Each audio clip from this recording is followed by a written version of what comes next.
నిన్న సాయంత్రము exit polls విడుదల చేశారు. ఈ ఎగ్జిట్ పోల్స్కు ఎగ్జాక్ట్ పోల్స్ అనే ఉద్దేశంతో మేము అందరం కూడా స్వాగతిస్తున్నాం. దాదాపుగా 40 సర్వేలలో 35 సర్వేలు ఎన్డీఏ కూటమి మరియు ఈ తెలుగుదేశం జనసేన వారికి ఖచ్చితంగా పూర్తి మెజారిటీ వచ్చి అధికారంలో రాబోతుందని సర్వే రిపోర్టు తేల్చడం జరిగింది.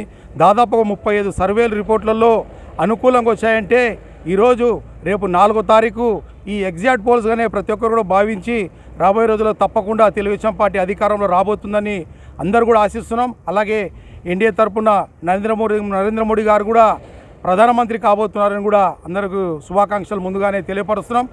ఈ ప్రభుత్వ వ్యతిరేక మీద దాదాపుగా ఒక్క అవకాశం అని జనాలు ఇచ్చారు.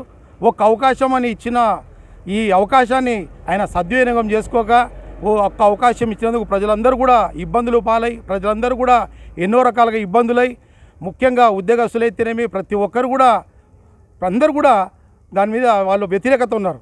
ఈరోజు చెప్పాలంటే బ్యాలెట్ ఓట్ల మీద దాదాపు 4 లక్షల చిల్లర బ్యాలెట్ ఓట్లనే అంటే నిజంగా వాళ్ళు ఉద్యోగస్తులైతేనేమి మిగతా వాళ్ళు కూడా ప్రభుత్వం మీద వ్యతిరేకతతోనే ఈరోజు అంత భారీ ఎత్తున బ్యాలెట్ ఓట్లు నమోదయ్యారు.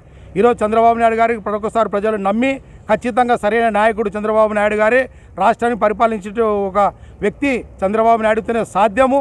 ఈయన 3 ముక్కలాటలు ఆడి రాష్ట్రాన్ని చేశాడు. పూర్తిగా రాష్ట్రాన్ని అధోగతి పాలు చేశాడు.